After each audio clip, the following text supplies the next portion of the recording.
Welcome to Story Talks, where we discuss the practices that engage, motivate, develop, retain, and attract people to businesses. We'll give you principles and tools based on real-world stories to leverage listening and storytelling to become a better leader and management professional.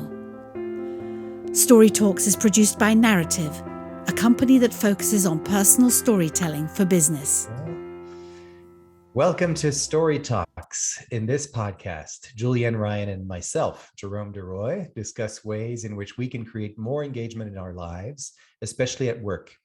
There are more people today who identify as disengaged than there are who say they feel engaged at work. So we come from Narativ, which is a company that focuses on engaging businesses and their audiences through the power of listening and storytelling, employing a 7-step method to do so. Now, we're not the only ones out there, and we've had a lot of conversations between myself and Julianne about these different topics.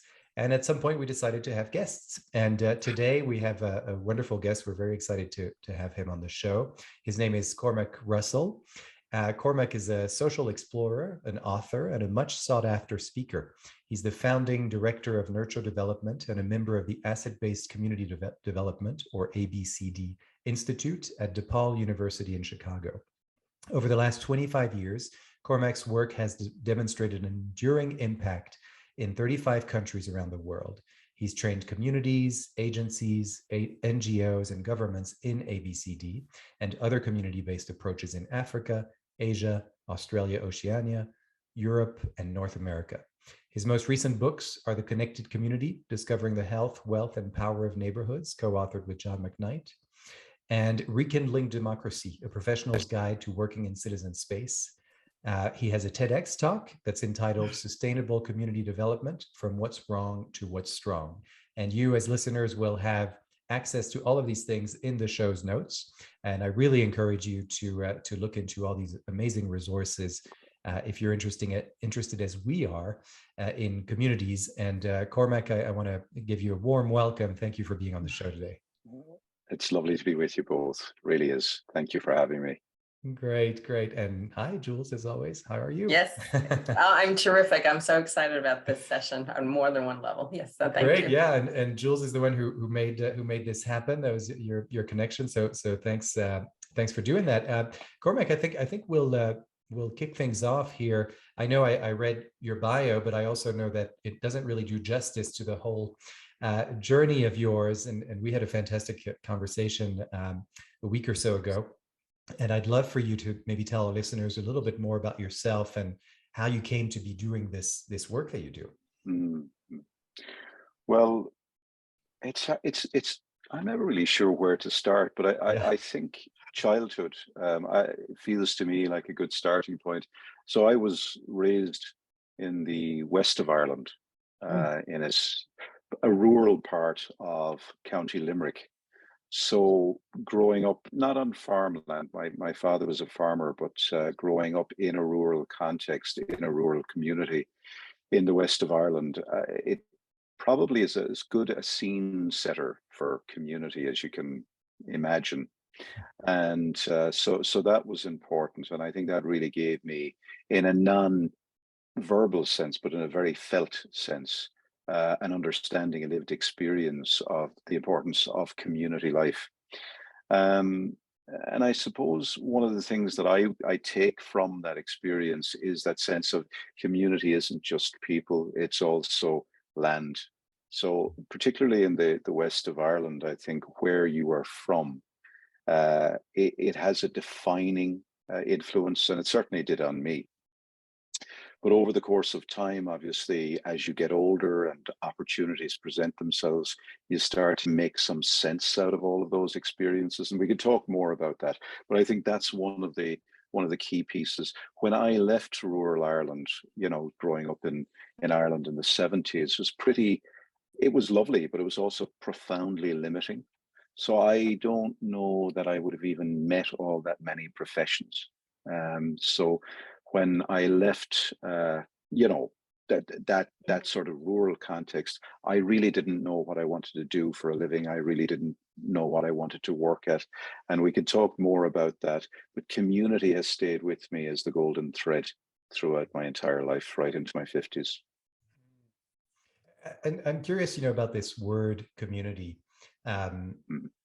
and you described the impact of having this tight knit community when you were growing up, and I'm wondering, in terms of the work of nurture development, your organization, how do you define community, or what is it that you're trying to, what is the challenge? And maybe this is more of a plural question. What are the challenges that you see and that you're sort of looking at when it comes to developing community, or the necessity to develop community? I'm curious about your own wisdom about that. I think it's a great question. And what I eventually settled on and worked on in the initial stages was residential childcare as a psychologist. And one of the things that I was seeing very clearly were kids who had been disconnected from family and from community, put in a care system. And what we were offering on paper was what we called a community-centered approach. And there was neither care nor community in what we had to offer. So I left and formed Nurture Development, my social enterprise, in 1996, with the view to trying to do something under the banner of this very elusive mercurial term called community. So you're right to ask the definitional clarifying question, and the answer is, it is whatever you say it is. Community is so multifaceted and so subjective that I think some people will define themselves as a community of professors, or as a community of authors, or as a community of podcast lovers, or whatever it may be. So I think there are affinity groups. There are groups that define themselves by their sameness in terms of affinity. There are also groups that, by their lived experience, say we are of a place. They may be in a place, they're not always of a place, but they may say we're of a place. And you find this incredibly so in the context of Indigenous communities that we work with, particularly when they're dislocated from a place. You really begin to see the harm that disembodiment or dislocation. So in our work in nurture development, one of the things I'm really interested in is, I think, and the reason I started our conversation, I always do, with where I came from, is because I think what we have now is lots and lots of disembodied and disentangled communities, sort of freely floating, trying to find some meaning. So they're often dislocated from economy, or dislocated from land, or dislocated from culture. And I think that can be nice. It can be kind of a sense of, well, we are our own group. We're defining ourselves in our terms. But many of the groups we work with are groups that have been pushed to the edge of various communities and have had to form communities themselves at the edge or at the fringe. Not always a bad thing. It can be quite interesting at the edge and at the fringe. But I'm really curious, and I've spent the last 20 years of my life, both with Nurture Development and the ABCD Institute, trying to understand how small, bounded places can help to address what ails us as a human species and the planet. So I'm really interested in this idea of the neighborhood, the village, the town, being a unit of change. Now, I think we're really a long way from that. And I took off the rose-tinted glasses of my childhood a long time ago. So I work in communities all over the world, pre and post-genocide in Rwanda, working in some of the communities pre and post the Good Friday Agreement in the north of Ireland, working in contexts like Singapore, where they have an interesting and different relationship to democracy than perhaps you might have in your context, and again, doing a lot of work in Canada and other places. So I think what you begin to, at least from our perspective, say is we don't want to contest the definition of community. I think it's much more interesting to say, where is community, rather than what is community. But if you really forced my hand to define it, I define it as a verb, not a noun. It is something we live into with others. I'm curious about your travels too. Like, how was it shaped by you leaving Ireland at some point to travel or to study? Because so much of the Irish experience in the last 20, 30 years was shaped by immigration. 80s was very poor economics. So it was almost, if you were educated, if you couldn't get a job, you traveled to Canada, Australia, et cetera. And then the uncanny part with the tech revolution, people start to immigrate back, which was amazing. So it really did shape how Ireland saw itself, and the youth coming up, how they had a whole new experience about what was possible. And I do know Ennis, so I have it in my mind's eye when you're describing, the village and where you were. So I'm just curious about that. How did your travels influence your philosophy? That's a great question. So when I set up Nurture Development in 1996, the tagline was development redefined.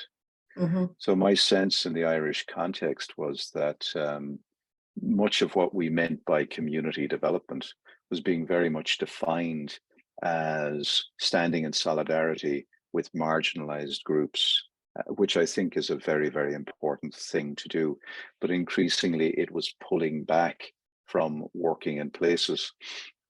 So I suppose mid to late 90s, I was very much scanning the horizon internationally and saying, who out there is actually working with communities as an organism, rather than working with siloed groups and redefining those as community advocacy groups. And the other thing that really struck me in the Irish context was that most of the advocacy groups were advocating for, to use the metaphor, changes in Wall Street, but had pretty much abandoned their own street. And I saw this in work as well. So, like, my observation in Ireland, I don't think is unique to the Irish context, but certainly, by the mid 80s and really very much by the 90s, the professions had moved out of working in place and were now working in a syndicalized specialist way. I think it's one of the reasons we've seen the increase of professional dominance, particularly in policing. Where you see the closing in and closing of ranks, because that's their community. So it's really interesting. You choose one community and it's beautiful, it can be, but you can also then shut off to many others.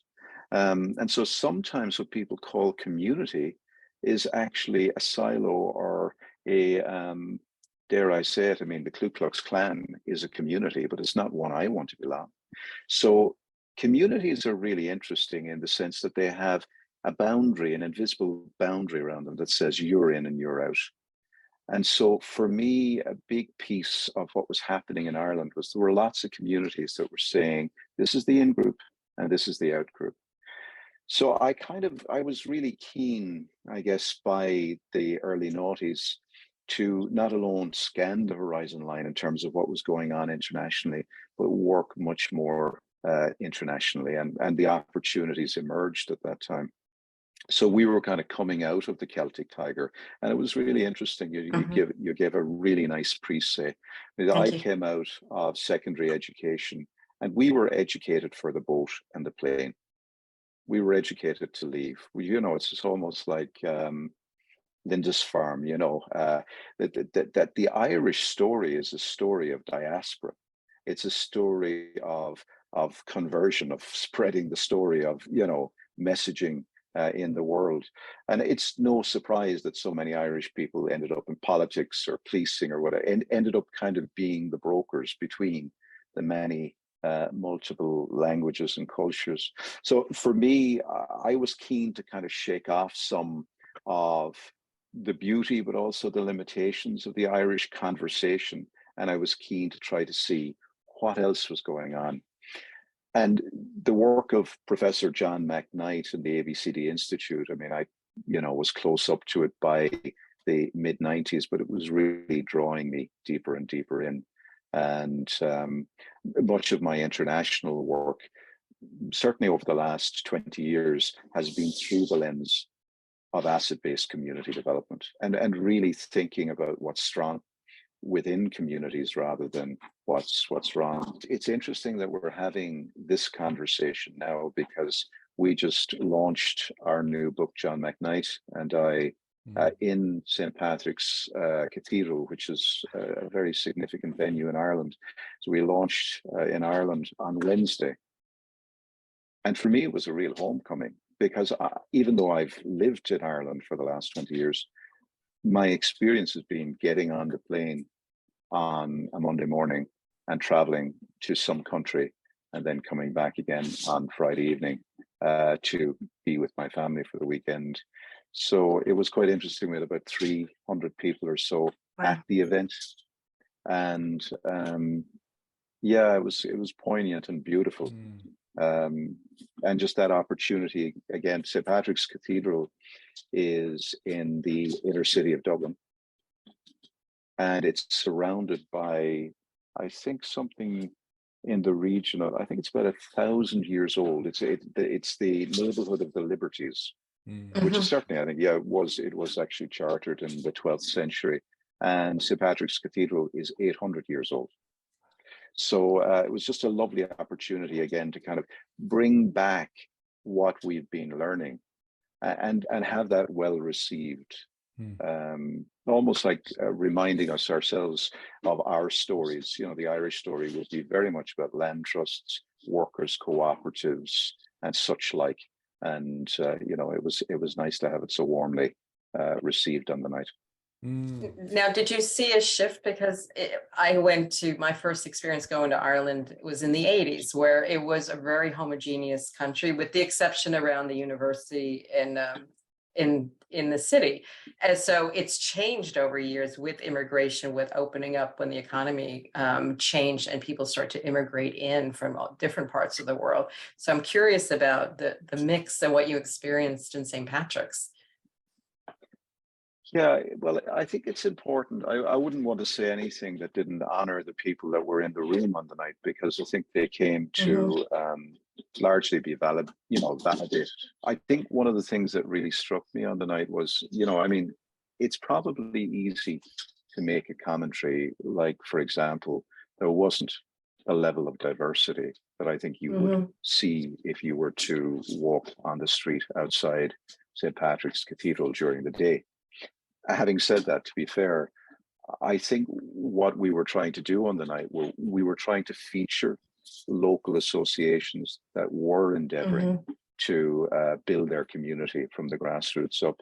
So there's no doubt in my mind that there was more diversity there, you know, on Wednesday night than there would have been 10 years ago. But there's also a lot more work to be done. I mean, that's another definitional piece around community. That I think community is not defined by the strength of its leaders, but by the depth of its associational life and its ability to welcome the stranger at the edge. And one of the challenges, I mean, that doesn't just happen, as you know, from your work. You've got to do the work to, you know, cultivate that social soil. But by the same token, if it isn't done, then I think we need to be very cautious and compassionate about the way we comment on its absence. You know, so it's very easy to stand on the sidelines and say, oh, well, it isn't diverse or it isn't, you know, inclusive. And I think that shaming and blaming, you know, it's almost the opposite of what we're trying to do. And having said that, the challenge must still be laid. You know, there's more work to be done here. How else can we move forward? One of the things that strikes me, you know, is just that if you actually look at the history of Dublin across 1,000 years, we have had moments of incredible diversity, you know, and, you know, from Viking invasions and, you know, across history, it's a really interesting city. So Dublin, it's two words run together, Dubh and Lynn, Blackpool. Is a city, you know, because of course of its nature, it's at a mouth of a major tributary and so forth. It has brought in, as well as sent out, a lot of diverse ideas. So I saw a difference, and it's almost that fusion point, you know, between how do you take something that, you know, some people with a metropolitan eye who might be coming to Ireland may say, isn't that very twee or very parochial? And fuse that with some of the great insights that I think we're learning about the importance of being porous in our communities, of keeping the welcome at the edge, of celebrating diversity, and finding language that doesn't wound and doesn't bruise, but at the same time remains authentic. And I think that's where we are right now. We're trying to find those fluidities and those fluencies. And thank you, because what you just captured there could translate into so many other community conversations that are happening. So you offered a lot of good guidance there about what it looks like in the moment and when you invite people in. So to give it time and moments and appreciation. So thank you. Yeah, no, it's a pleasure. It's amazing work, and I'm struck by this attitude or mindset of the approach in terms of coming in, like you talked about the stranger on the edge, which I'm always very interested in our work. How can we be more inclusive, and how does a community currently treat the stranger on the edge? Are they welcoming, or are they sort of separating? And I'm curious for you, I know that in our work, obviously we're a storytelling company, so what we see in terms of including someone or excluding someone, the stories that we tell about people and about ourselves can be both. They can be including and inclusive or exclusive, right? And I wonder in your work how much, because this is from what I understand it, an all-encompassing approach, and many different layers worked out over many different years, and maybe this dovetails with your latest book, and maybe you could tell us a little bit about that. But I'm curious about the role of storytelling as you see it. Is that part of your work, or part of your assessment, or whatever you might call it in your language? Yeah. Completely. I mean, I think by our nature, we've been defined by our narrative. Every interaction is the beginning, middle, or end of a story. So we are creatures of narrative. And what's interesting to my mind is we've individualized that understanding a lot in modern society and commercialized it. So you hear people talking about my personal brand, and then filtering out so much in order to sell and commoditize what might or might not be their identity. I'm never sure, or to sell a secondary identity at the expense of a primary identity, or at the expense of another person's identity. So to me, I think stories, and this is just my own reflection, so I don't need in any way to be authoritative about this, but this, in the spirit of spitballing, I would say that stories, as I've experienced them, come in two ways. There are those that you've received, often without consent, subconsciously, subliminally, sometimes oppressively, right? And the stories that we reweave. And I'm really interested in the stories that we reweave, because we hear a lot about the better story, the alternative story, the preferred story, but I think that you could take also the stories that have been received with all of their elements of brutality and oppression and lack of nuance, and you can actually start pulling them apart and reweaving them into something that, almost like composting, into something that has more tapestry, that has more nuance, that has more texture, but also answers that question of how do we not abandon our heritage? How do we not abandon our culture? Because sometimes it does feel to me like the modern story of rights, for example, say that we define our rights by, the story is you define your rights by your individual right to receive. So it really defines you in terms of your story is as a consumer rather than as a creator, a maker, and a producer. And that's a story we've received. We didn't all sit around and say, that's a good one, let's go with that one. So it also, I think, seems to me that one of the stories we've received is the the Frank Sinatra, I did it my way story, the rugged individual, the self-made, and I use this advisedly, man. And and there's elements of racism sort of layered into that and so forth.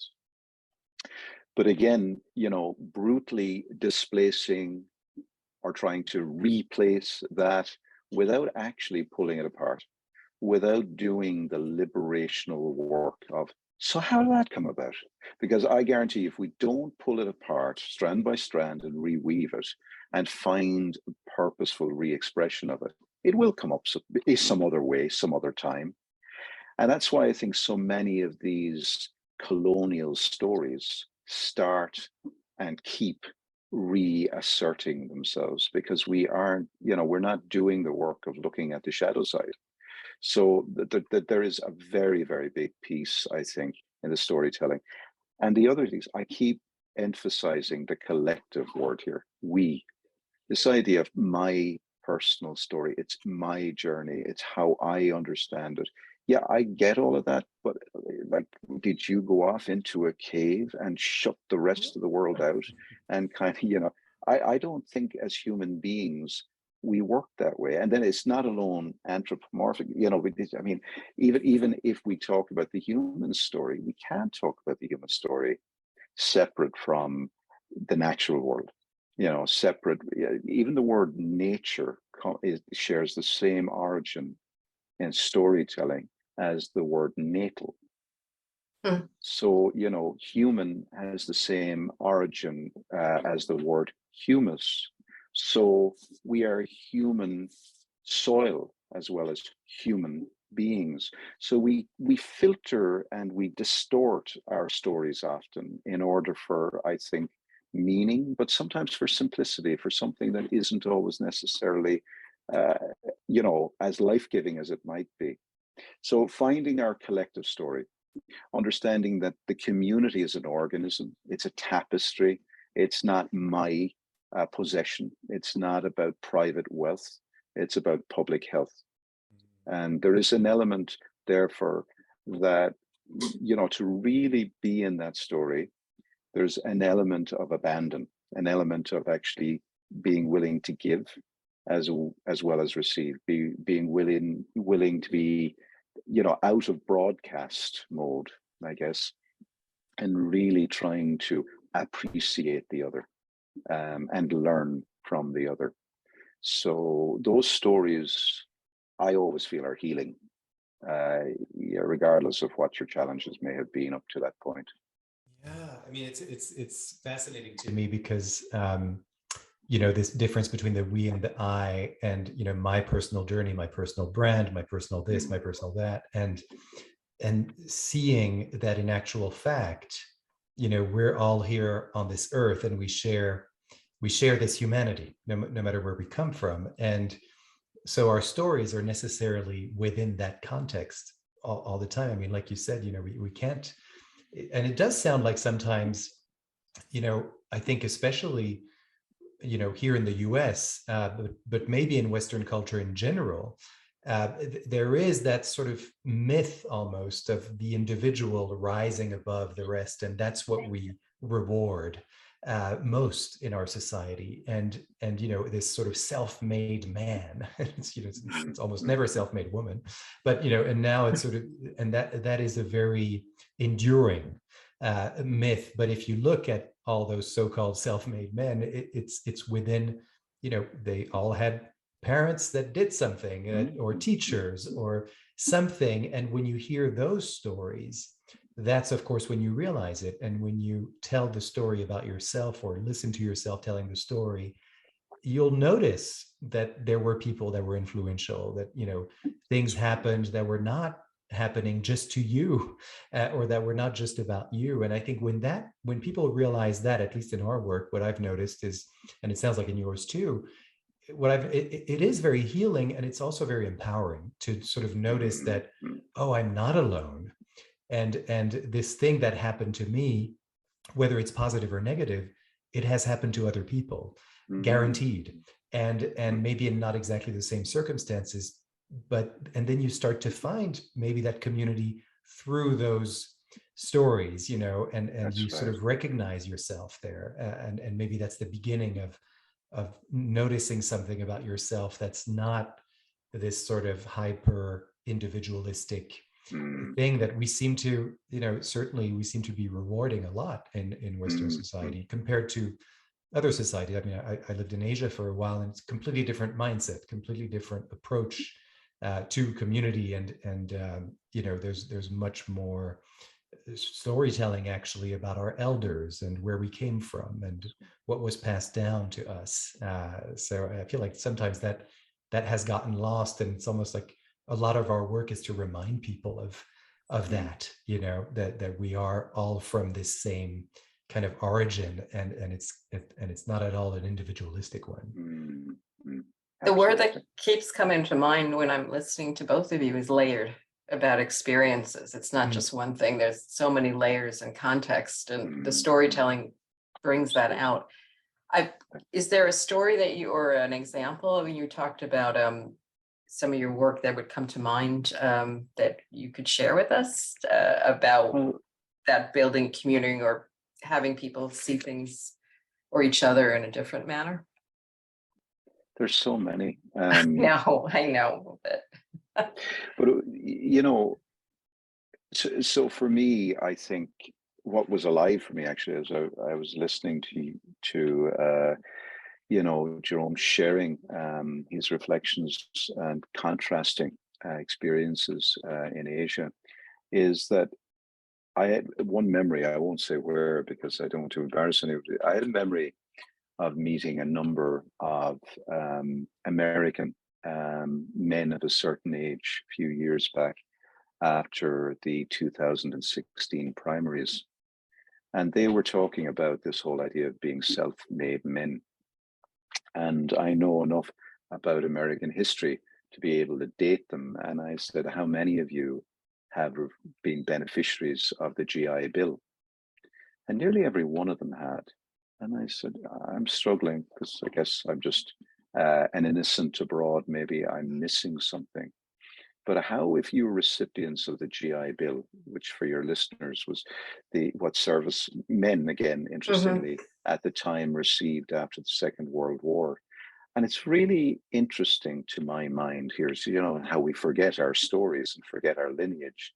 But here at a time when America really had very little economically, it was coming out of the Great Depression into a Second World War, out of the Second World War, with a lot of uncertainty. And yet, men, many of whom were actually really, really poor, many of them black and brown men who went and fought, were coming back home. And they had left, and I don't want to valorize war in any way, but they had left their communities and kind of went out into the precarious world and then came back again. And what was really interesting was that a policy existed in your country which valorized them, which said they were heroes, they matter. And as a result, we are going to do something with our commonwealth that would enable them to put a down payment on a home, to decide what education, you know, opportunities they wanted to pursue, but they could purchase them themselves, to ensure that they had, you know, some opportunities to invest in a new business or whatever it might be. And you know, I don't want to over egg this, but both in Canada and in America, there was some attempt, I think, to say that we're going to find a way to use our Commonwealth to enable you to bring value to your community. So I think this is an example of how a collective mindset says we've been through trauma, and we have to help the individuals who've come back and served us to have as best a life as possible and have a decent life for their families. And that kind of level of decency is what I admire fundamentally, culturally, when I come to America. And I was there recently, you know, and there was this sense of, oh God, things are difficult at the moment. There's a lot of polarization. I could really feel it with everybody that I spoke to. But that same spirit is the spirit I feel when I go into neighborhoods in Chicago and in Boston. And, I think like there's a lovely example of this in Austin, which is a neighborhood in Chicago, which is really, there's a lot of complexity there, a lot of death. I think 2019, 78 kids were shot, mostly Black and brown children, so there are real complexities there. But there's a lovely initiative there called Every Block a Village. And this is where they're trying to ensure that against the backdrop of that complexity, that people have a sense of agency, that there's power in joining together, in bringing your collective gifts, skills, and talents and working out these problems. And I think they are making a difference against the backdrop of a lot of challenge. They're, doing things like even in the 80s, when I think back historically of that neighborhood, they were the ones that set up after Reagan's administration kind of changed the nature of how health was thought about locally. They set up the West Side Health Authority.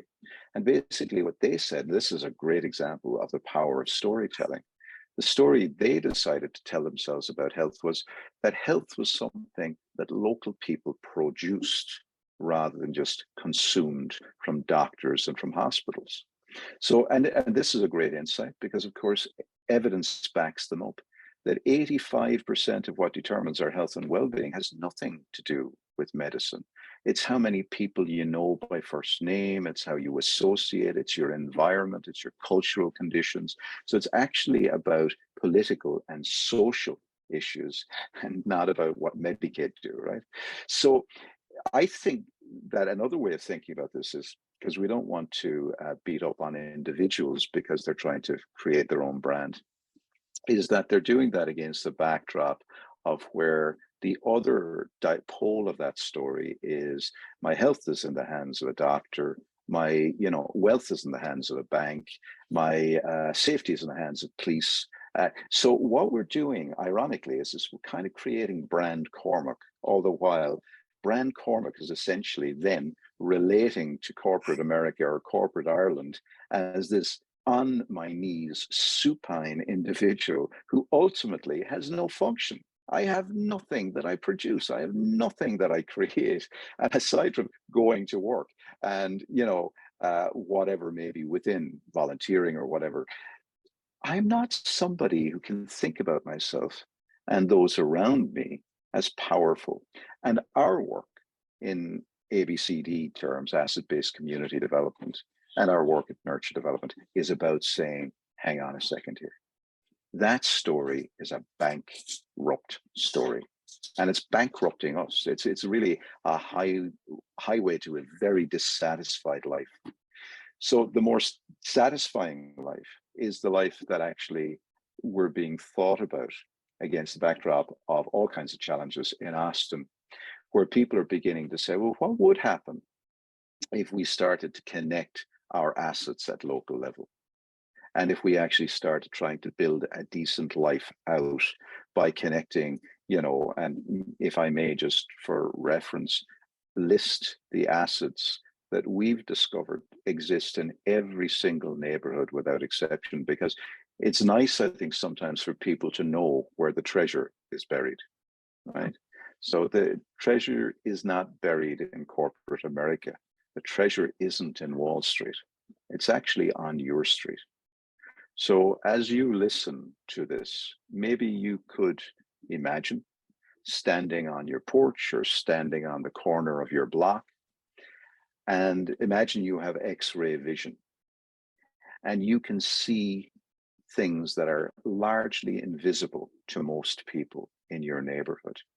So imagine you had a pair of glasses that allowed you to see in every single individual that passed you that they have gifts, talents, skills, passions, ideas, some of which they may even want to share with you, that you have clubs, groups, social networks that you may not know about, but they're there in your neighborhood, that you have an economy which maybe currently isn't reaching its full potential, but could, with a little bit of organizing, make your dollar go and circulate in your neighborhood 3-4 times, that you have all kinds of physical, built and natural assets which haven't been tapped into, cultural possibilities, heritage and stories, all of which could enrich your life in sensational ways if we could discover, connect and mobilize them. And to an extent, it's an imagined story, because we're inviting people into that story. But the good news, we have this on our report card, is that when you do this, people are actually out there waiting. They're waiting to contribute. They're waiting to show up. And that's what we're trying to encourage people to attend to believe in, and to do something about.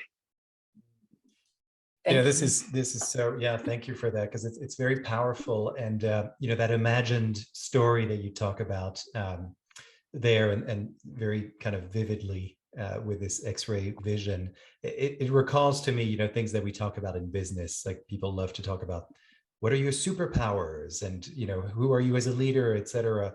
And this X-ray vision is such a brilliant kind of metaphor, or visual, I should say.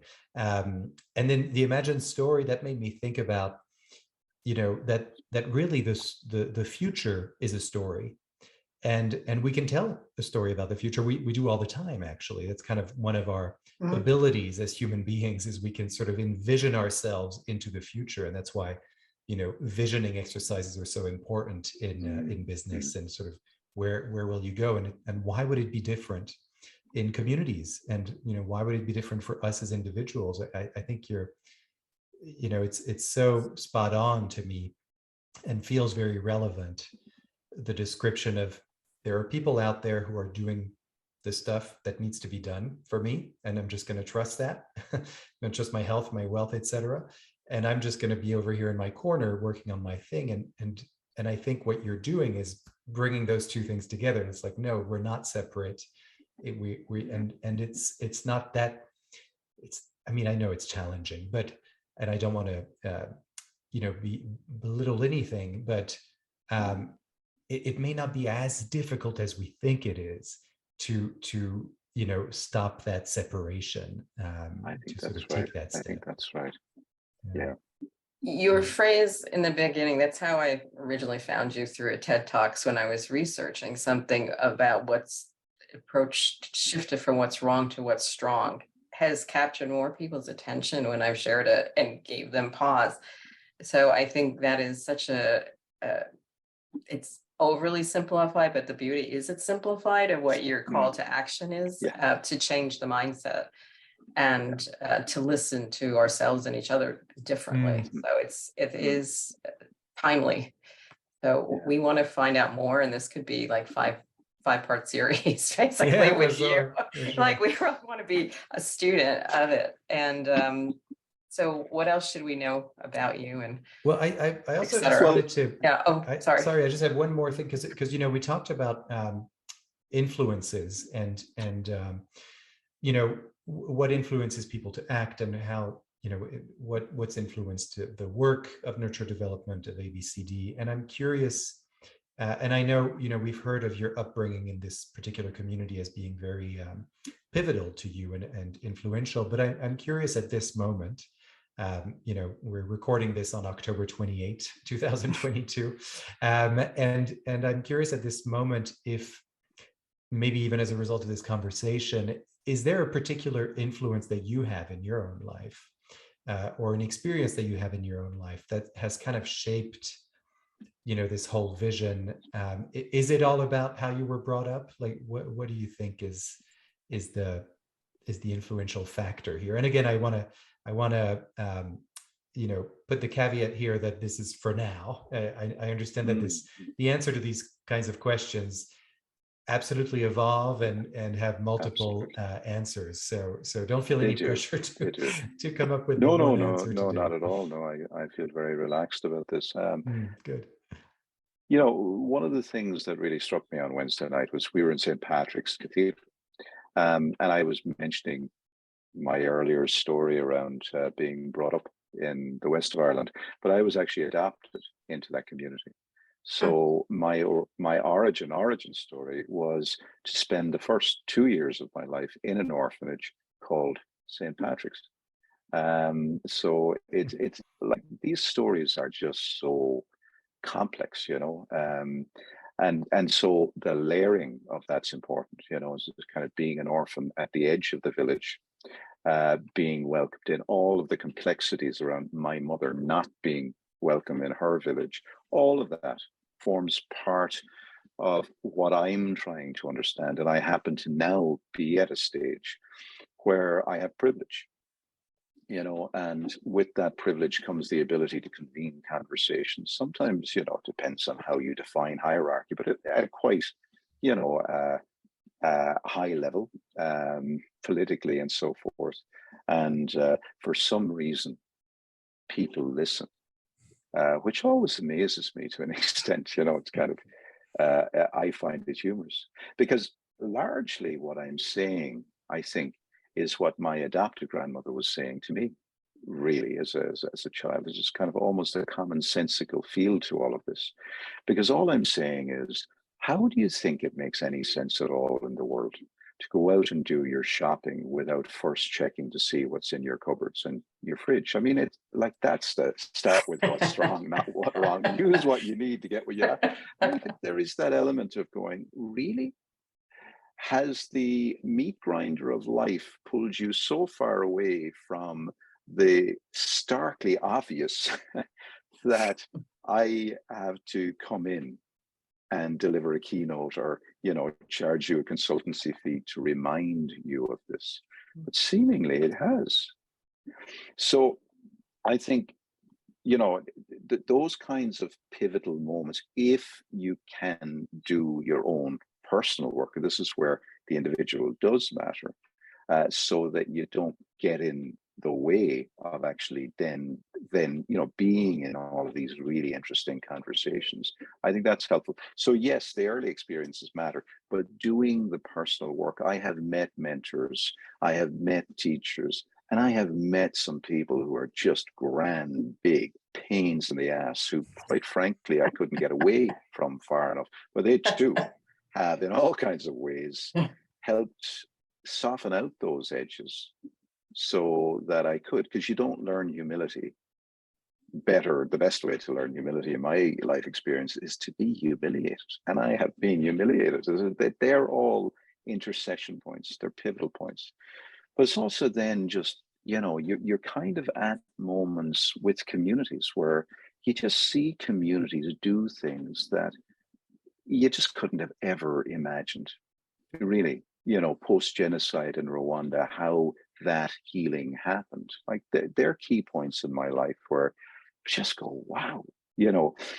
After the genocide, it's whatever, 23 years now, 24, maybe more, it was pretty clear that for the judiciary of Rwanda to formally prosecute all of the people that were involved in genocidal activities, it would have taken something in the region of 250 years to process all of that crime through jurisprudence.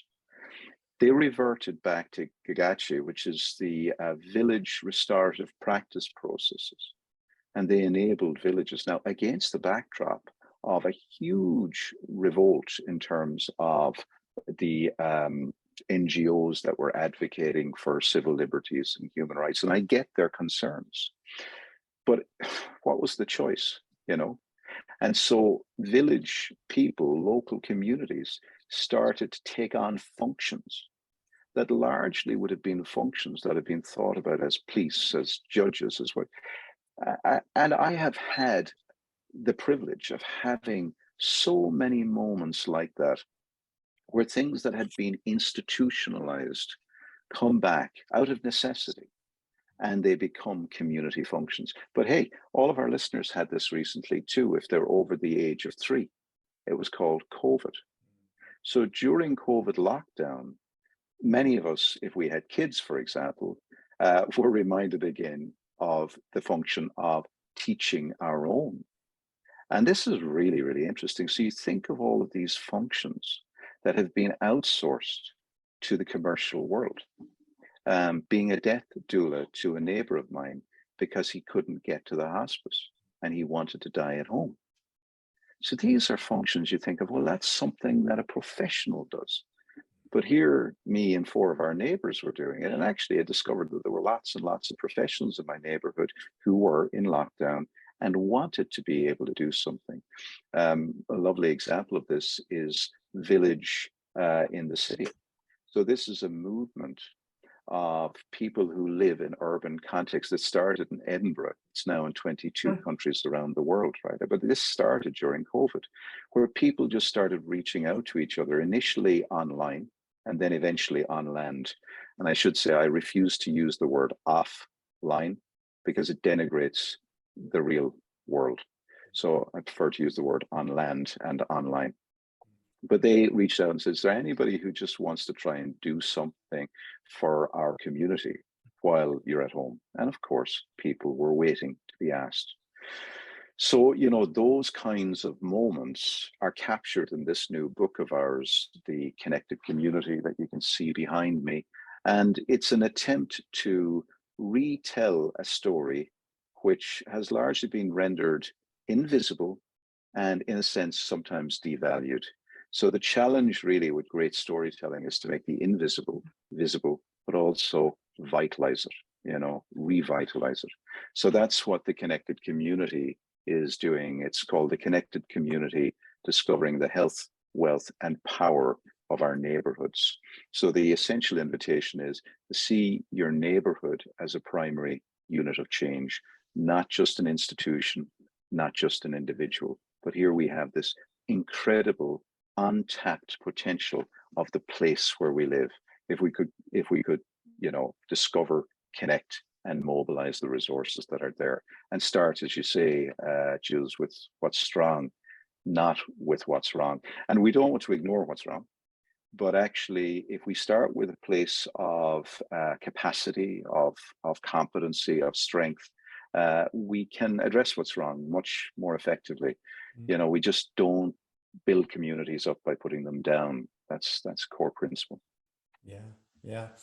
Well, this has been such a wonderful conversation, and you know, I love how you just brought it back sort of full circle, you know, and thanks for sharing that that personal experience as well, and what are all the things that you know, these pivotal moments that you described. I really appreciate that, because it sort of grounds all of these concepts that can feel, you know, like I understand them, but they're slightly abstract. And so I think this conversation really worked to make it very concrete. And thanks for all those examples. And I really encourage our listeners and followers to purchase this book, The Connected Community, and really look into all of the things that Cormac Russell has done, including the TEDx talk. I think that's probably the talk that inspired Jules to reach out.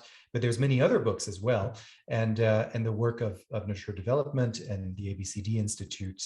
We'll make sure to add all of those to the notes in our of the podcast, and as well as some of the things we talked about today and referred to will also be in the notes. So, Cormac, thank you so much for joining us today. It's really been an absolute pleasure. Thank you. Thank you so much. So much to think about. Thanks. Yeah. Thanks for having me. Yeah, absolutely. And as always, I want to thank our listeners and let you all know to visit our website, narativ.com and narativ.com, for information on how you can find, craft, and present stories that are going to engage your audience, your communities, because I think the workplace is a community, and some people feel like they belong, some people feel like they don't belong, but really a lot of our work is about trying to break down those separations and get people to feel like they are in a community and have that sense of belonging. So this is a slightly different way that I have to conclude the show today, based on what I learned today from Cormac. But there's so much alignment there. So find out about us at narativ.com. You can find our podcast episodes there. I encourage you all to look through our library. You'll be able to find this episode wherever you find episodes of podcasts and your favorite podcasts. And of course, we're always ready to listen. We're ready to listen to your challenges, your concerns, and everything else. You can reach out to us through the website. There's a great contact page there. So thanks again, Cormac Russell, and thank you, Julienne, for being my host once more, and yeah, bringing on such wonderful guests. Thank you all. Thank you. For more information on the narrative listening and storytelling method and how it can help your business, go to narativ.com.